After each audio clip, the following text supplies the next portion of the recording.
tá?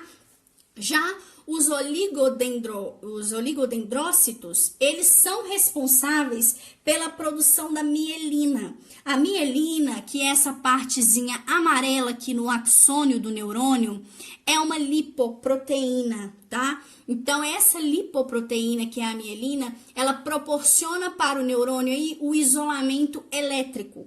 Então, os oligodendrócitos, ele fabrica essa mielina e entrega de mão beijada aí para o meu neurônio e para que o neurônio possa ter, então, o seu isolamento elétrico. Perceba aí, galera, olha só a posição do meu neurônio aqui. Veja que o corpo celular dele se encontra aqui na substância cinzenta, tá? E o resto dele, que é os seus axônios, seus prolongamentos, se encontram aqui na região da substância branca. Isso é o que faz que haja diferença de cor entre essas duas estruturas. Por quê? Porque a mielina, que está aqui em amarelo, é uma lipoproteína. E essa lipoproteína, então, é o quê? Proteína junto com gordura, e isso vai favorecer que aconteça a cor branca com amarela. Então, é uma cor mais clarinha, favorece uma cor mais clarinha para essa região, por causa da presença da mielina, que não deixa ficar tão escurecida. É como se essa região aqui fosse completamente aí, ocupada por essas partes do neurônio, tá? Enquanto na substância cinzenta, eu tenho uma grande ocupação aí da parte dos corpos celulares dos neurônios. Então, isso vai favorecer uma cor mais escurecida, que é da região da substância cinzenta. Isso tudo, então, galera, que a gente mencionou aí, a zona ventricular, a zona intermediária, a zona marginal, foi advindo, então, do tubo neural, tá? Então, vamos voltar aqui nesse desenhozinho. O tubo neural, então, favoreceu a formação dessas estruturas. Uma coisa que deve ser mencionada aqui, então, é que as cristas neurais que a gente tinha falado anteriormente, elas estão responsáveis pela formação de glândulos e nervos. Porém, quando ela se junta com o mesoderma, ela está responsável pela formação das meninges. Lembra das meninges? Olha só, as meninges aqui, que é a aracnoide, pia mater e dura mater, tá? Então, essas duas juntas aí vão favorecer a formação dessas estruturas. Agora, o mesoderma sozinho, ele é responsável, ele origina, então, somitos, tá? E os somitos estão relacionados com a formação das vértebras. Então, o mesoderma sozinho faz isso, a formação de somitos e notocorda, e os somitos estão relacionados à formação das vértebras. Então, aqui a gente agora tem um resuminho aqui no final. Olha só, a gente tem um resuminho aqui. E vamos dar uma repassada em tudo que a gente falou, então. Aí a gente tem, então, a formação do sistema nervoso. Para isso, a gente tem a formação de uma estrutura chamada de tubo neural, advinda, então, daquele ectoderma, juntamente com as cristas neurais. O tubo neural, então, ele é um emaranhado de células neuroepiteliais que favorece a formação do neuroepitélio.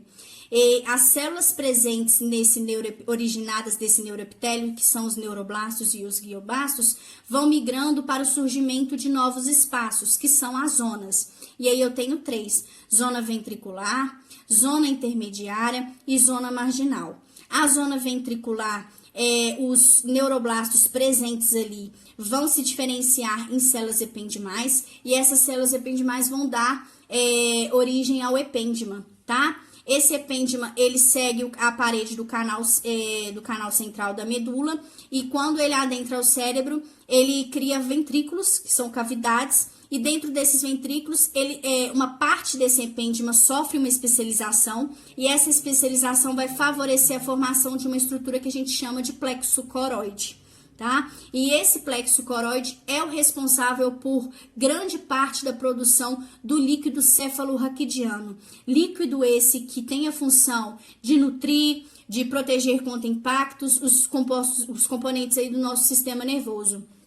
Bom, partindo então, os neuroblastos que migraram continuaram, eles vão formar a zona intermediária, essa zona intermediária que posteriormente vai ser a nossa substância cinzenta. Lá, esses neuroblastos vão formar duas estruturas que são chamadas de placas alares e placas basais. As placas alares, elas estão relacionadas com a origem ali de neurônios do tipo sensitivos, por causa da presença, uma grande exposição de uma proteína chamada BMP.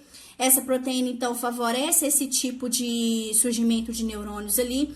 E o caso de uma doença que está relacionada, que faz o comprometimento dessas placas alares, vai gerar, então, aí a falta da sensibilidade, porque neurônios sensitivos estão relacionados, então, com a sensibilidade.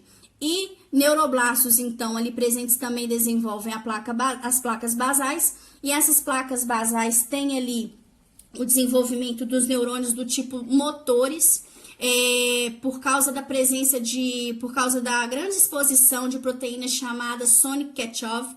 Essas proteínas, então, vão favorecer o surgimento desses neurônios ali. Então, um comprometimento no desenvolvimento dessas placas basais vai gerar, então, aí também a questão do comprometimento do ato de movimentar os membros. A terceira zona, então, que a gente vai dar sequência é a zona marginal, onde não tem os neuroblastos, porque os neuroblastos não conseguiram chegar até ela. Quem chegou até aqui foi os glioblastos, e esses vão ser responsáveis, vão ser dois tipos de familiares aí, que são os astrócitos e os oligodendrócitos, onde os astrócitos vão auxiliar os neurônios aí em tudo que puderem. E um dos exemplos que foi mencionado é na quebra de glicogênio e a entrega de glicose para o neurônio, para que esse possa produzir a sua energia. E os oligodendrócitos, que vão favorecer, então, a formação, a fabricação aí de mielina e entregar isso para o neurônio, para que o neurônio possa, então, ter o seu isolamento elétrico, tá? Agora, então, nós falamos, então, do tubo neural. Quando a gente passa para as cristas neurais, as cristas neurais são responsáveis pela formação de glândulos e nervos.